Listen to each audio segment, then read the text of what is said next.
नमस्कार दोस्तों, मेरा नाम है सोनू और हमारा जो वीडियो है इसमें हम कंप्यूटर का परिचय यानी कि इंट्रोडक्शन ऑफ कंप्यूटर इस टॉपिक से रिलेटेड कुछ प्रश्न करेंगे जो कि सभी प्रतियोगी परीक्षाओं के लिए ज़रूरी है, जहां पर कंप्यूटर से रिलेटेड कोई भी सवाल पूछा जाता है। चलिए शुरू करते हैं इस वीडियो को बिना ज़्यादा समय लिए। तो सबसे पहला सवाल है, कंप्यूटर किस भाषा का इस्तेमाल प्रोसेसिंग के लिए करता है? तो कंप्यूटर के अंदर प्रोसेसिंग कहाँ पर होती है? जो हमारा माइक्रो प्रोसेसर होता है उसमें प्रोसेसिंग होती है, और वो प्रोसेसिंग करने के लिए किस भाषा का इस्तेमाल करता है?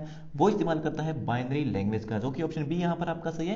बाइनरी लैंग्वेज यानी कि बाइनरी भाषा में आपके केवल दो कैरेक्टर होते हैं, 0 और 1। ठीक है, 0 1 0 1 इन कैरेक्टर का इस्तेमाल करके हमारे कंप्यूटर के अंदर प्रोसेसिंग की जाती है। दूसरा प्रश्न है, बिट का पूरा नाम क्या है? तो इसका जो सही उत्तर है वो है ऑप्शन सी, बाइनरी डिजिट।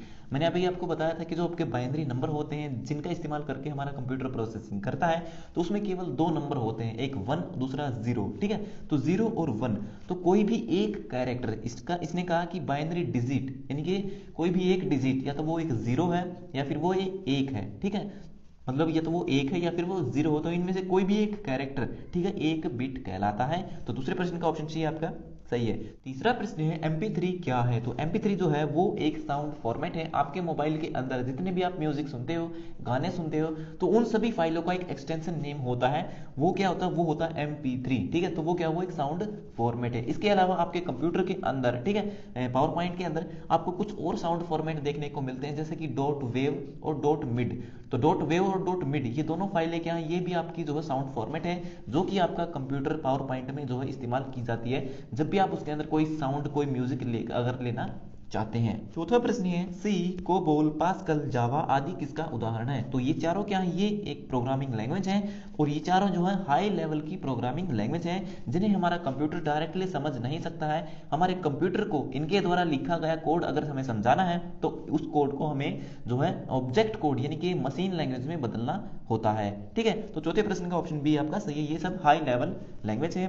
पांचवा प्रश्न है, कंप्यूटर में जो आईसी चिप इस्तेमाल की जाती है वह किसकी बनी होती है? तो कंप्यूटर के अंदर जो आईसी चिप होती हैं वो सिलिकॉन की बनी होती हैं, जो कि ऑप्शन डी यहाँ पर आपका सही है। और भारत की सिलिकॉन घाटी या फिर सिलिकॉन वैली ऑफ इंडिया किसे कहते हैं? तो बेंगलुरु जो सिटी है उसे सिलिकॉन वैली ऑफ इंडिया कहते हैं। अगर आप किसी कॉम्पिटिटिव एग्जाम की तैयारी कर रहे हैं और आपको अभी तक जो है कंप्यूटर की बेस्ट हिंदी एमसीक्यू ई बुक नहीं मिली है, तो आज की इस वीडियो में हम आपके लिए लेके आए हैं एक ऐसी ई बुक जिसको पढ़ने के बाद आप अपने एग्जाम में आने वाले कंप्यूटर के सभी हिंदी क्वेश्चन को आसानी से सोल्व कर पाओगे। ये ई बुक कवर करती है SSC, railway, bank, DRDO, triple C, ITI copper training officer, data entry operator और अन्य सभी जनरल कॉम्पिटिटिव एग्जाम्स को जहां पर भी कंप्यूटर के हिंदी क्वेश्चन पूछे जाते हैं। इसमें आपको मिलते हैं 2000 प्लस क्वेश्चन, जो कि पुराने कॉम्पिटिटिव एग्जाम्स के क्वेश्चन पेपर से लिए गए हैं। इसमें सभी प्रश्नों को टॉपिक वाइज दिया गया है। पूरे इंटरनेट पर किसी भी बुक में आपको एक साथ इतने सारे टॉपिक देखने को नहीं मिलेंगे। इस ई बुक से आप कम समय में अच्छी तैयारी भी कर सकते हो। तो देर किस बात की है, अभी जाइए इस वीडियो के डिस्क्रिप्शन में और पाइए इस ई बुक को बहुत ही अफोर्डेबल प्राइस में। छठा प्रश्न है, इनमें से कौन सा एप्लीकेशन सॉफ्टवेयर पैकेज नहीं है? तो इस प्रश्न का सही उत्तर है ऑप्शन ए, जो रेड हैट लिनक्स है वो एक एप्लीकेशन सॉफ्टवेयर नहीं है, ये एक ऑपरेटिंग सिस्टम है, और जो ऑपरेटिंग सिस्टम होते हैं वो हमारे सिस्टम सॉफ्टवेयर कहलाते हैं। ठीक है, ऑप्शन बी आप देख सकते हैं, माइक्रोसॉफ्ट ऑफिस, ये भी एक एप्लीकेशन सॉफ्टवेयर, इसके अंदर बहुत सारी एप्लीकेशन होती हैं, MS Word, PowerPoint, Excel. ठीक है, उसके अलावा ऑप्शन सी, एडोब रीडर, जिसमें आप पीडीएफ पढ़ते हो अपने कंप्यूटर के अंदर, ये भी एप्लीकेशन सॉफ्टवेयर। इसके अलावा ऑप्शन डी है, ओपन ऑफिस। ओपन ऑफिस क्या है? जैसे आपका माइक्रोसॉफ्ट ऑफिस है, इसी तरह ओपन ऑफिस क्या है? इसके नाम से पता चल रहा है ओपन, ये क्या है? ये एक ओपन सोर्स सॉफ्टवेयर होता है।